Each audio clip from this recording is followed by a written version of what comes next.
به روایت سینما، یک فریم، یک قاب در پلانی شکوهمند از زندگی در سینما.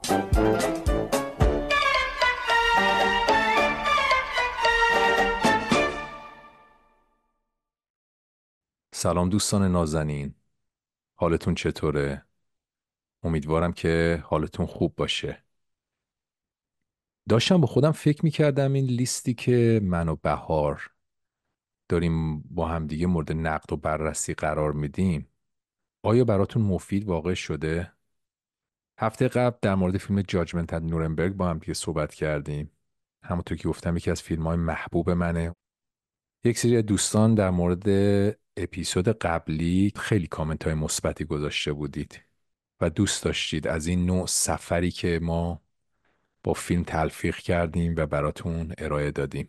واقعا داشتم فکر میکردم که این درس های تاریخی میتونه خیلی مفید باشه برای ما. ما آدم معمولا تاریخ رو خوب نمیخونیم و واقعا اگه تاریخ رو خوب بخونیم درس های درش نهفته است که میتونه در زندگی خیلی کمک بکنه. امروز به نقد و بررسی یک فیلم دیگه میپردازیم. پس با ما همراه باشید.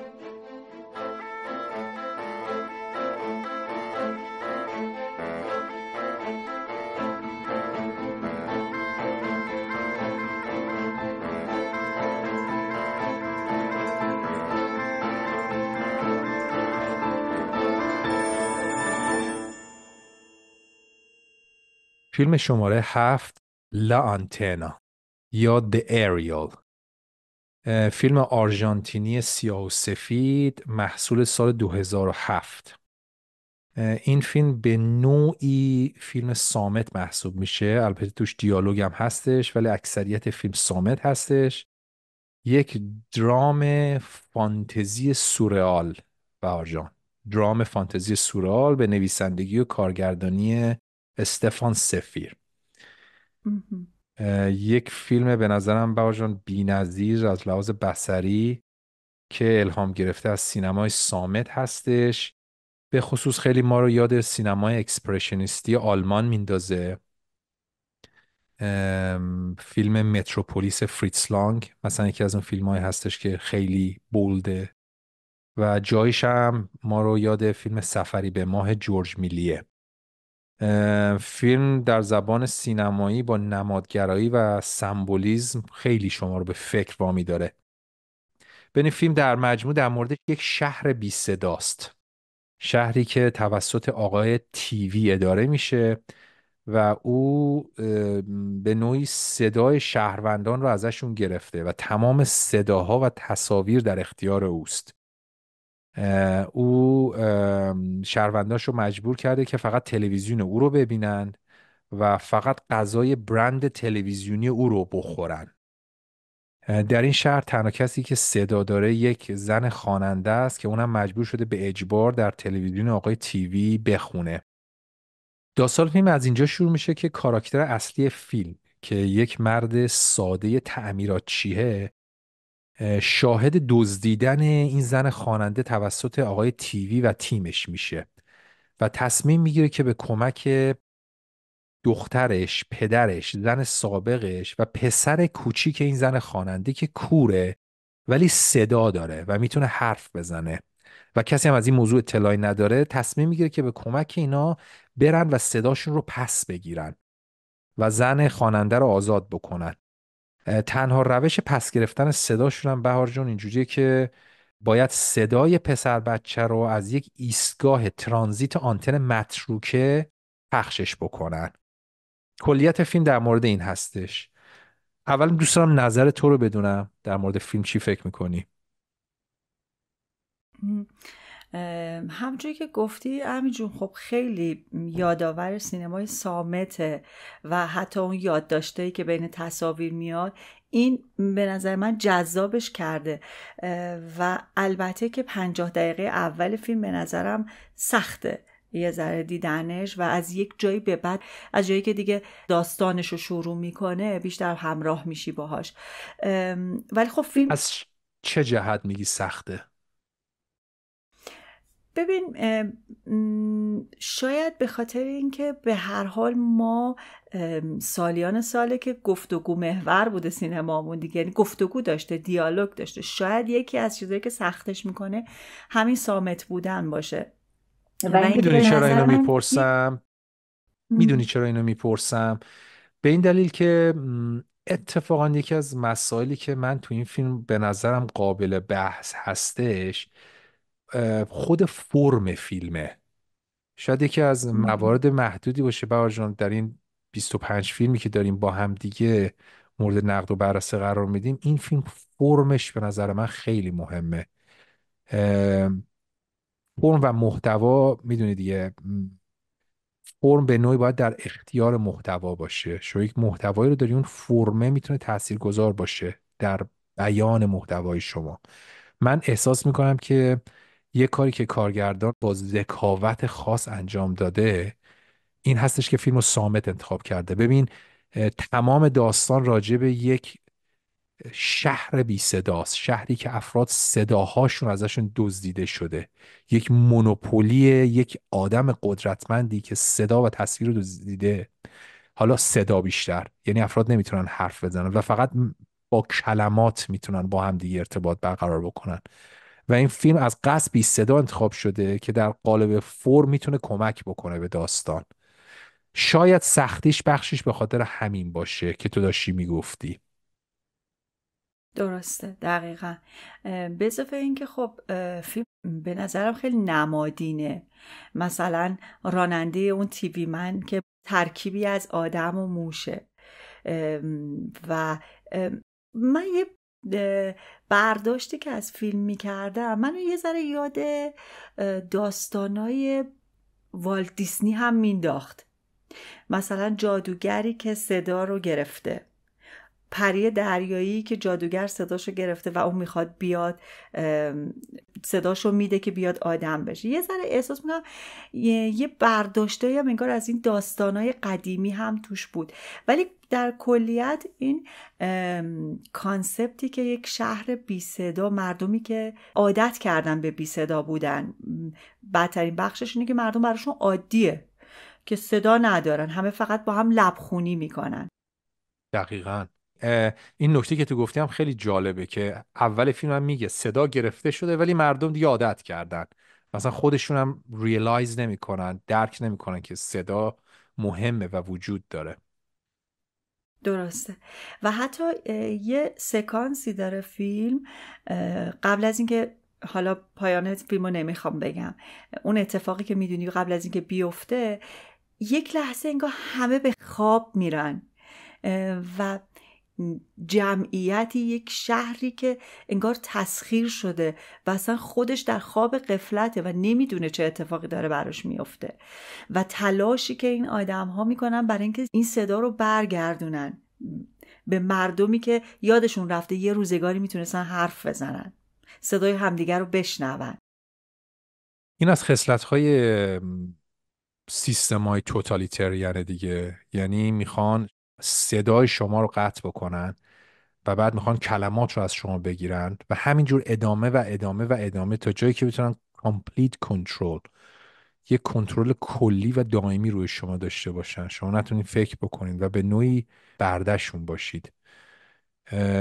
یه چیز سمبولی دیگه خیلی جالب اگه باشه تو فیلم اینه که این افراد غذایی که میخورن برند همین تلویزیونی هستش که دارن میبینن. همشون مجبورن همین، یعنی feeding the mind به قول معروف. میدیا این قابلیت مایند کنترل رو داره دیگه، مایند کنترل. همه سیستم های توتالیتریان هم سعی میکنن از میدیا به عنوان رسانه این استفاده رو بکنن، شما رو بتونن در اختیار خودشون قرار بگیرن به جای شما فکر بکنن و یعنی شما فکر نکنید what they feed you، اون چیزی که بهتون میدن رو بخورید و استفاده بکنید. خیلی نکته مهمی رو گفتی و حتی در جهان الان هم که حالا با رشد تکنولوژی و زندگی انسان امروزی اتفاقا یکی از مواردیه که خیلی مهمه. همین تلویزیونی که مردم همیشه پاش نشستن، فرض کن مدام دارن سریال میبینن، مدام دارن برنامه‌های تلویزیونی میبینن، چند تا پیامد داره، چند تا عوارض میتونم بگم داره. آدما نمیدونن که دارن انگار که آموزش ناخودآگاه میبینن، چشمشون، گوششون به یک چیزایی عادت میکنه. من یک مثالی میزنم، البته با احترام، نمیخوام بگم که سریال ترکی مثلا سریال خوب یا بد، اصلا ارزش گذاری نمیخوام بکنم، ولی به هر حال یک زمانی خیلی همه‌گیر شد و خیلی مردم میشستن پای سریال. در دراز مدت آدما نمیدونن که چقدر در زندگیشون تاثیر میذاره اون نوع نگاه، اون نوع فکر. این تیویه که داره بهشون میگه چجوری فکر بکنن، چجوری لباس بپوشن، چجوری حرف بزنن. دقیقا نکته که میگی درسته. ببین یه اشتباهی که میکنن افراد که تو این فیلم هم یه جاهایش سمبل سواستیکای آلمان نازی و مثلا ستاره داوود یهودیان رو میبینیم که به نظر من اتفاقا بیمورد بود. یعنی کارگردان میخواست مثلا نمادگرایی بکنه از سیستم دیکتاتوری یه نازی ها. به نظر من بیمورد بود، چون من با تو کاملا موافقم. ببین یک بخشی از سینما رسانه پروپاگاندا شاید بهترین مدلش کره شمالی باشه. میگن در کره شمالی تلویزیون وقتی روشن هستش فقط صدای The Supreme Leader، رهبر کبیر کره شمالی میاد، کودکان اصلا کاملا برین واش میشن. این یک نمونه خیلی خوب هستش که میشه بهش اشاره کرد در سیستم‌های دیکتاتوری. ولی در مقابل اون اتفاقا سیستم سرمایه‌داری هم این کارو داره، همونطوری که تو گفتی به درستی انجام میده. یعنی چی؟ یعنی یک لایف استایل رو به شما تزریق میکنه که شما ناخودآگاه دارید جذبش میشید. اه، باز برای اینکه یه مثال بزنم، حالا من که در انگلستان هستم، مثلا برنامه هست به نام لاو آیلند. خب خیلی هم برنامه پرطرفداریه و منم مثل تو نمیخوام بگم برنامه خوبیه یا بدیه، یا اصلا ارزش گذاری نمیخوام بکنم، با اینکه خودم شاید به شخص خیلی دوست نداشته باشم. ولی در این برنامه مثلا دخترها و پسرها رو یه جوری به تصویر میکشه، از این ریالیتی شو هست که دختره باید با پسر دوست بشه، پسر با دختر دوست بشه، میدونید دیگه، از این برنامه زیاده. بعد مثلا دخترها و پسرها همه مثلا مدل ابروی دخترها، مدل مثلا لب و تزریقی که به لبشون میکنن، آرایششون، تن کردن پوستشون. پسرها مدلشون یک جوری داره میگه که آقا بیوتی، زیبایی اینجوریه، اگه میخوای خوشگل باشی باید اینجوری بشه قیافت. بعد تو میبینی مثلا در انگلستان تینیجرها همه مثلا قیافه هاشون داره یه مدلی میشه، مثلا مثل همین برنامه لاو آیلند یا نمونه های دیگه. یعنی رسانه همونطور که تو گفتی این قابلیت رو داره که ذهنها رو شستشو بده، حالا یا به صورت مستقیم و خیلی دایرکت، یا به صورت غیر مستقیم و مثلا چی میگن تو ساب کانشس افراد. اینو من خیلی دوست داشتم، مثلا که دلایل انتخابم هم همین بود که ببینید چجوری رسانه و سیستم ها میتونن از این استفاده بکنن برای شستشوی ذهن افراد بدون که خودشون متوجه بشن. و بعد اون مسئله گرفتن صدا، گرفتن چیز. البته بهار یه چیزی رو تو گفتی که ما روش صحبت کردیم و اونم این بودش که افراد خودشون هم نمیدونن چی رو از دست میدن. ولی وقتی که صدا به این جامعه برمیگرده، اولین کاری که بعد از تسخیر شده میکنن چیه؟ فریاد. همشون فریاد میزنن.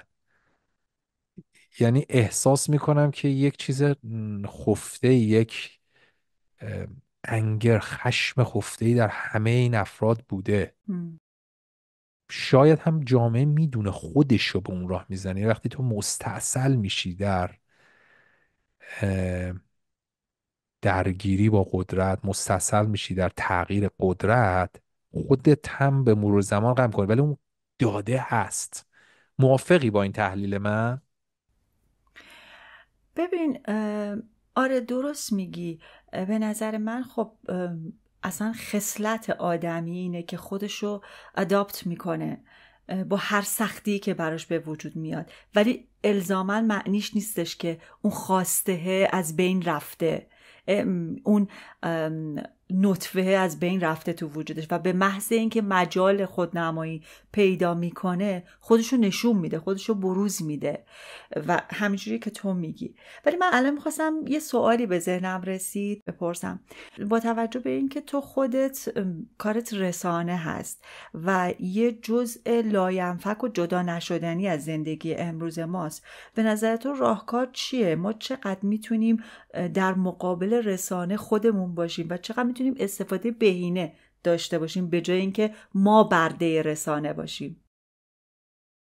خیلی این سوال خوب، مهم و طولانیه بهار جان. من نمیتونم و اگر اجازه بدی شاید یه زمانی باید با خودت یه پادکست جداگانه در مورد این بزنیم، چون ببین من خیلی بولتواری بخوام بگم.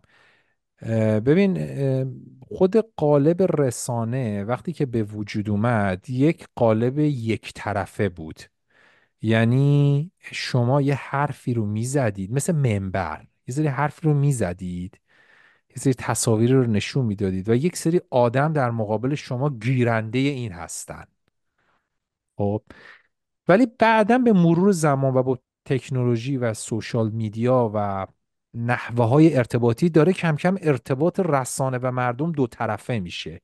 یعنی هم رسانه به شما میگوید چه میخواهد و چه بشود، هم مخاطبه که داره به رسانه میگه من چی رو میخوام بشنوم و میخوام گوش کنم. اگر تو میگی که برنامه لاو آیلندی باید از بین برود، این بخشی از انتخاب جمعی هستش که میتونه لاو آیلند ها رو تموم بکنه. لاو آیلند همون برنامه‌ای که گفتم. یعنی چی؟ یعنی گروه کثیری از جامعه بگن آقا ما این اراجیف رو دیگه نمیخوایم ببینیم، ما برامون جذابیتی نداره. به خاطر اینکه تهیه کننده نمیرن سراغ این نوع مسائل. ولی وقتی ببینن که مس مارکت داره، که داره ظاهرا، اون وقت قضیه فرق میکنه. ببین اگر مثال تو، اگر افراد خانواده بگن آقا ما نمیخوایم دیگه سریال ترکی ببینیم، برامون آورده ای نداره، حالا این با اون خوابیده، این با اون ازدواج کرده، این بچه دار شد نشد، این حال چی، حالا من خسته شدم از این مورد، و تعداد بیشتر و بیشتر و بیشتر باشه، یعنی ریتینگ تلویزیون بیاد پایین، اون وقت دیگه برنامه سازان دیگه این برنامه رو نمیسازن، میرن یه برنامه دیگه میسازن. ارتباط رسانه داره به سمت دو طرفگی میره و شهروندان به واسطه سوشال میدیا در امروز، اینستاگرام، توییتر، حالا اکس، نمیدونم فیسبوک و مسائل دیگه، صدای خودشون رو هم میتونن بیان بکنن. رسانه ها هم در سیستم های دموکراتیک اینو میشنون، غیر دموکراتیک اینو نمیشنون. در سیستم غیر دموکراتیک پافشاری بر آن یک دندگی و احمقانگی خودشون میذارن و هنوز میگن که نه اون فکر من، ایدولوژی من، او هستش تاثیر میذاره، در صورتی که غافلن از این ماجرا که دیگه جهان این مدلی نیست. اینطوری نیستش که شما مثلا بر فرض مثال بالای منبر بری و افراد فقط به تو گوش کنن. نه، افراد هم صدا دارن، افراد هم اپینین دارن. چیزی که ما در این پادکست میخوایم من و تو داشته باشیم فقط صدای من و تو نباشه. به خاطر من از همه دوستان تقاضا دارم، ما یک فرایند دموکراتیک داریم، لطفا کامنت به ما بذارید، نقدمون بکنید. من و بهار، حالا بهار یکم تالارنسش کمتره، ممکنه با چاقو بیاد دم خونتون، ولی من بسیار آدم پیسفولی هستم. به همه کام ته دشت اینه که بلاکتون میکنم. به خاطر همین لطفاً ما رو در جریان صحبت‌های خودتون بذارید. نمیدونم جواب سوالتو تونستم بدم یا نه. برای اینکه آره براتر بتونم بخوام بگم باید یه روند تاریخی بگم که فکر کنم در حوصله این جمع و این پادکست فعلا نیستش، ولی بعداً میتونیم در درست. موردش صحبت بکنیم. آره خیلی هم عالی بود، مرسی. و آرتور خدا نری سر چیز مردم و کامنت بعد گذاشتن یکم چیزی تالارنس تو رو. قممو بکشم. نه نه نه نه نه، خواهش میکنم از این کارو. نه، من به همتون قول میدم که بهار این کارو نمیکنه. دوستان اگه موافق باشید اینجا یه پازی بکنیم و بقیه فیلم ها رو در جلسه بعدی با هم دیگه مورد نقد و بررسی قرار بدیم. نظرتون چیه؟ شما چی فکر میکنید؟ آیا با من و بهار موافقید؟ لطفاً ما رو در جریان نقطه نظرات خودتون بذارید تو کامنت ها من بارها و بارها گفتم این لیستی که من ترتیب دادم شاید از نگاه بعضیتون کامل نباشه، یا شاید بعضیتون معتقدین که فیلم های دیگه ای هستش که میتونه به مخاطبین فارسی زبان کمک بکنه. من خیلی علاقه‌مندم که نظر شما رو هم بشنوم. اگه احساس میکنید فیلمی هستش که ارزش دیدن داره، خواهش میکنم من و بهار و بقیه مخاطبین رو در جریان بذارید. از اینکه با ما بودید سپاسگزارم. شب و روز خوش.